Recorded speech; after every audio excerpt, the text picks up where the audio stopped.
Shalom. I'd like to start by giving all praise, honor, and glory to Yahweh, Bahashim Yahweh Shai, Bahashim Rakah Kwadash.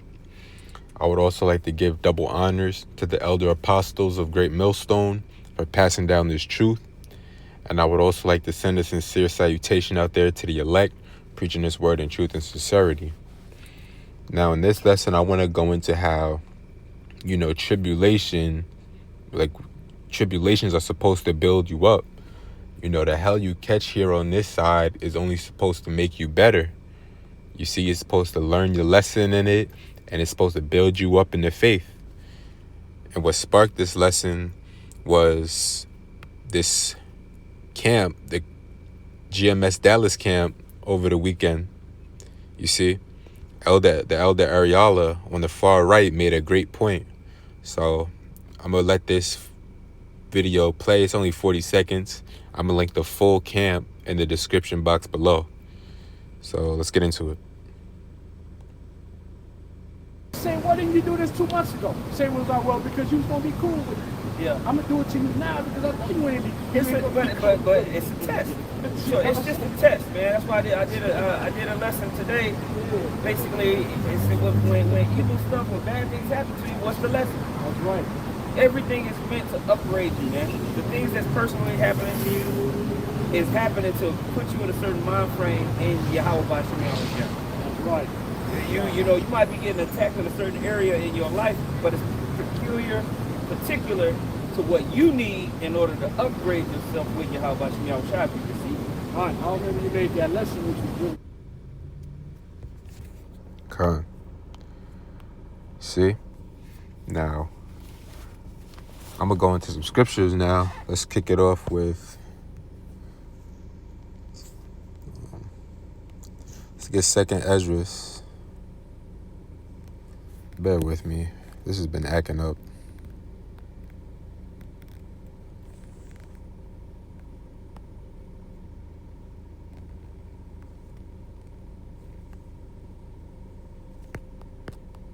This shit here, boy.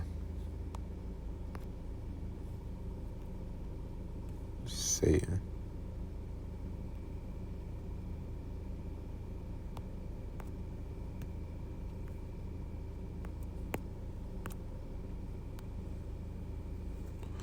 Okay, the 2nd Esdras, go to the 16th chapter, 18th verse. It says, troubles will come, and many people will groan. Famine will come, and many will die.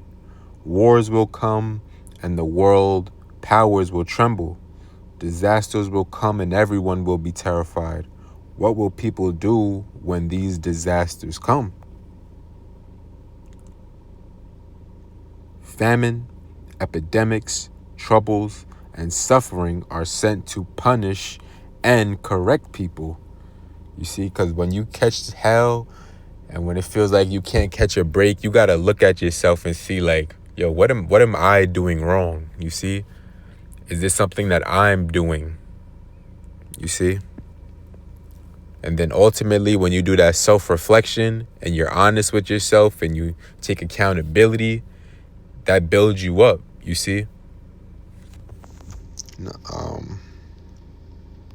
says, but in spite of all this, they will not turn away from their sins.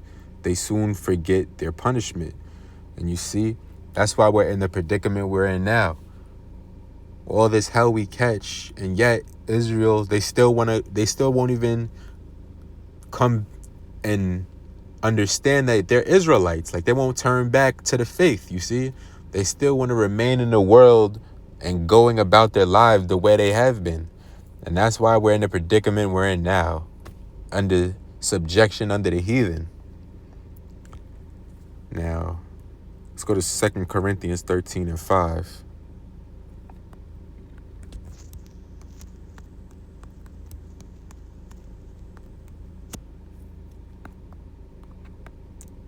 See the header, it says, examine yourselves. I'm going to go straight to the point, though. This is 2 Corinthians 13 and 5.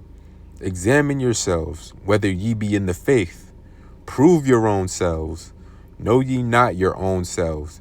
how that Yahushai is in you, except ye be reprobates. Let's see how that reads in the GNT.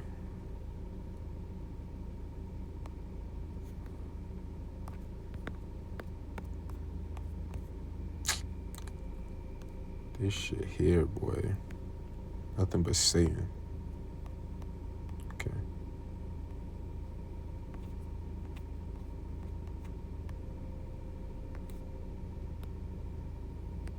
This is 2 Corinthians 13 and 5. This is in the GNT. It says, put yourselves to the test and judge yourselves to find out whether you are living in faith. Surely you know that Yahushua is in you unless you have completely failed. And you see, when you're feeling weak in the spirit and you feel like, because there's so much distractions here in Babylon the Great. There's so many things everywhere you turn that just pull you out of the spirit, you see. That's why it's important to monitor what you watch, what you eat, just literally what you consume. Because there's so much here in Babylon that's going to distract you. That's really the whole point of Babylon, you see. It just throws you off. Caliber. You know, you just be out of your mind sometime if you don't check it. That's why it's important to examine yourself and watch what you consume here in Babylon. Because it's really just a bunch of folly. You go on the internet, just a bunch of folly. Because folly is praised here in America. Now let's go to Proverbs.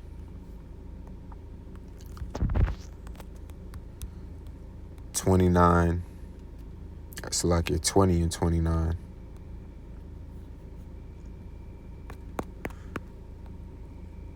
It says, the glory of young men is their strength, and the beauty of old men is their gray head. The blueness of a wound cleanseth away evil. So do stripes the inward parts of the belly. You see? Just reading the NLT. Yeah, this is nothing but Satan, man. Like, none of my apps is working. Okay, let's try in the GNT.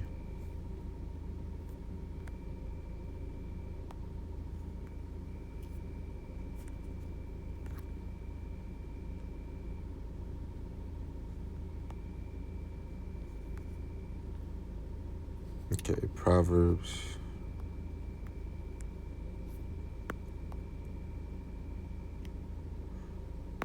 This is Proverbs 20 and 29 in the Good News Translation.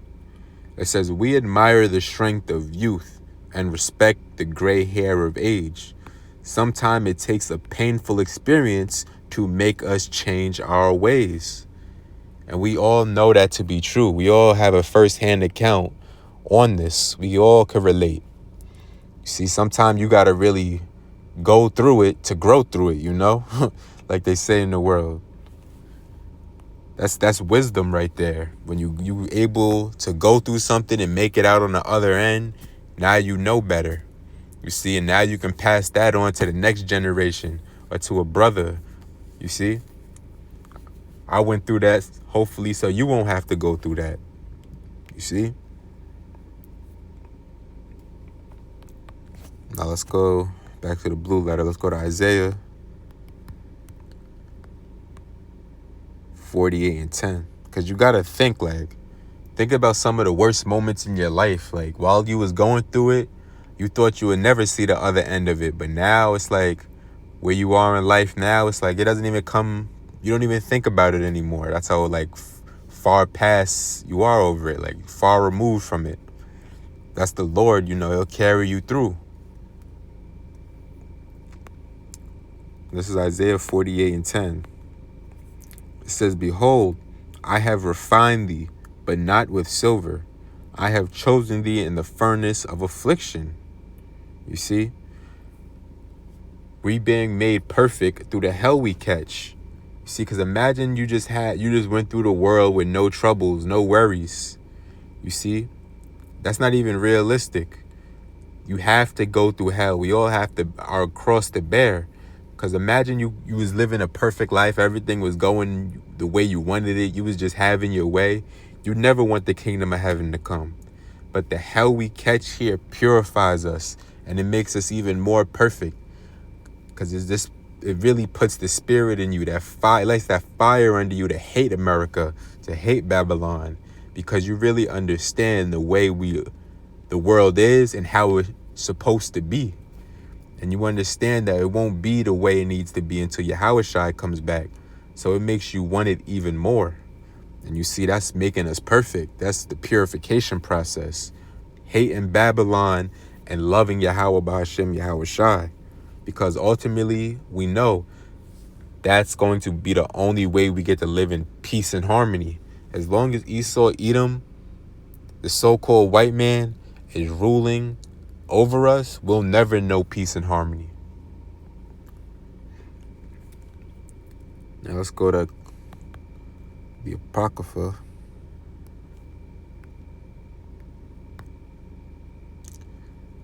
Ecclesiasticus 2 and 4. It says, whatsoever is brought upon thee, take cheerfully, and be patient when thou art changed to a low estate. So yeah, when you feel low in the spirit or you catching hell, you got to understand, you don't lash out. You just bearing your cross. Ultimately, we understand, like, when you understand this knowledge, wisdom, and understanding of the Lord, you understand that this hell we catch, we deserve it for transgressing against the Lord. You see? So why get mad? We really did it to ourselves. But ultimately, it's Bible prophecy, because in order to understand righteousness, we have to understand wickedness. Again, that's the purification process. Now let's go back to the blue letter. 2 Corinthians 13 and 5. Read it again. Examine yourselves whether ye be in the faith. Prove your own selves. Know ye not your own selves, how that Yahushua is in you, except ye be reprobates. You see, again, examine yourselves. We have to examine ourselves daily. It's not just something you do every now and again. You have to examine yourself daily. What can I do to serve the Lord? Am I doing my best to serve the Lord? You see? Now let's go to James chapter 1. Start at the top. You see the header. It's testing your faith. This is James 1 and 1. It says, and James was Yahushua's brother, biological brother. It says, James, a servant of the Most High and of the Lord Yahushua. It says, to the 12 tribes which are scattered abroad, greeting. My brethren, count it all joy when ye fall into diverse temptation, knowing this, that the trying of your faith worketh patience. But let patience have her perfect work, that ye may be perfect and entire, wanting nothing. See? That's plain. Let's get it in the GNT.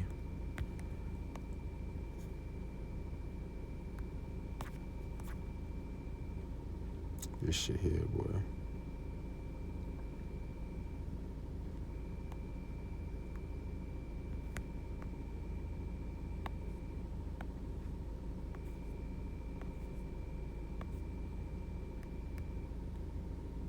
Okay. Again, this is James 1 and 1 in the Good News Translation. It says, from James, a servant of the Most High and of the Lord Yahushua, greetings to all God's people scattered over the whole world. Again, talking about Israelites.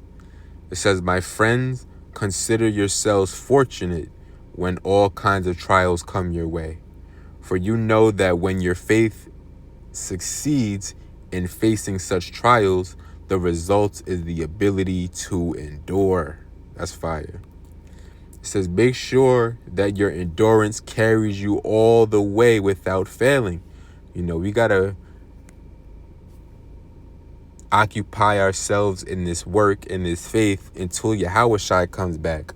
We can't take breaks. You see, we gotta do the work. We gotta go out there on the highways and hedges. We gotta do our lessons. You see, we can't just be sitting on our hands expecting to get beamed up in them chariots when the Lord comes. Especially if you have the knowledge, wisdom, and understanding of the scriptures. We can't just fall out the truth. Again, 4th verse, it says, make sure that your endurance carries you all the way without failing, so that you may be perfect and complete, lacking nothing. Okay. I'm going to end it here. Let's go to 2 Corinthians 12:7.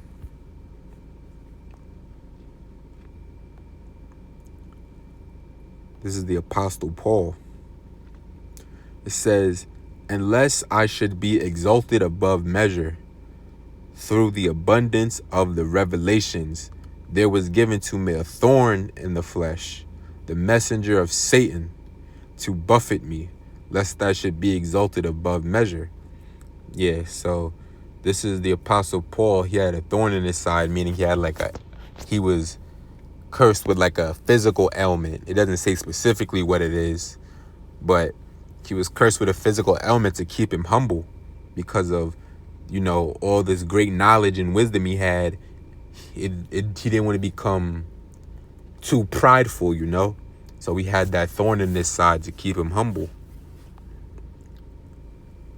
It says, 8th verse, it says, for this thing I besought the Lord thrice, that it might depart from me. So yeah, he was praying to the Lord 3 times to remove this physical ailment from him. It says, and he said unto me, my grace is sufficient for thee, for my strength is made perfect in weakness.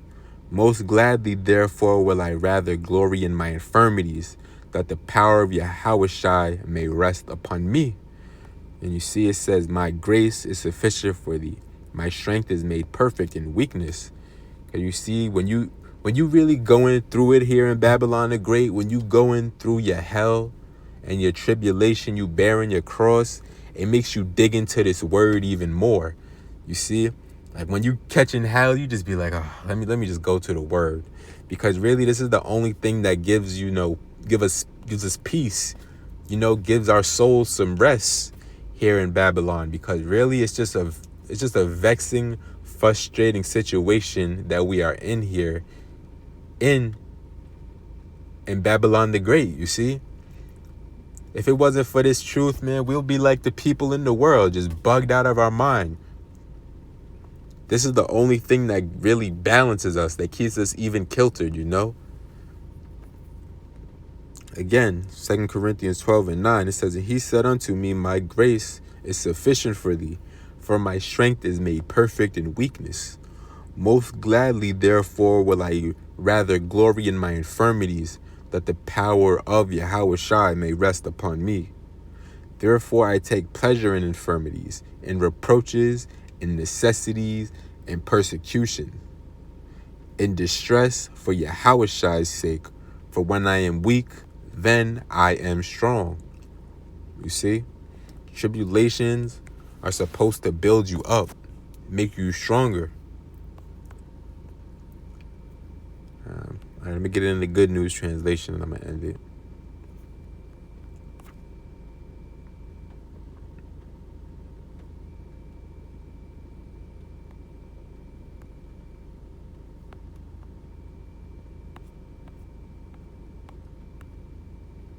Again, 2 Corinthians 12. I'm going to start the 7th verse, is the Good News Translation. It says, but to keep me from being puffed up with pride because of many wonderful things I saw, I was given a painful physical ailment, which acts as Satan's messenger to beat me and keep me from being proud. 3 times I prayed to the Lord about this and asked him to take it away. But his answer was, my grace is all you need, for my power is greatest when you are weak. And you see, that's the spirit that you have to be in here. The grace of the Lord is all we need. All we need is Yahweh Bahashem Yahweh Shai. Everything else we count on this, everything else on this side, we count it as extra, as just a blessing. But at the end of the day, if we have Yahweh Bahashem Yahweh Shai, we're set. That's all we need. Again, 9th verse. It says, but his answer was, my grace is all you need, for my power is greatest when you are weak. I am most, and you see it says, my power is greatest when you are weak. You see, because if you just had the perfect life, you was just having it your way here in Babylon, how often would you pray? How often would you thank the Lord for what you have? You see, how are you going to pray for Yahweh Shai to come back and take out Esau, Edom, and destroy America if you having it your way here? You see? It says, my grace is all you need, for my power is greatest when you are weak. I am most happy then to be proud of my weakness, in order to feel the protection of Yahweh Shai Mashiach's power over me. I am content with weakness, insults, hardships, persecutions, and difficulties for Yahweh Shai's sake. For when I am weak, then I am strong. You see? So again, tribulations are supposed to build you up. So, Lord will, this was edifying. Till the next time, Shalom.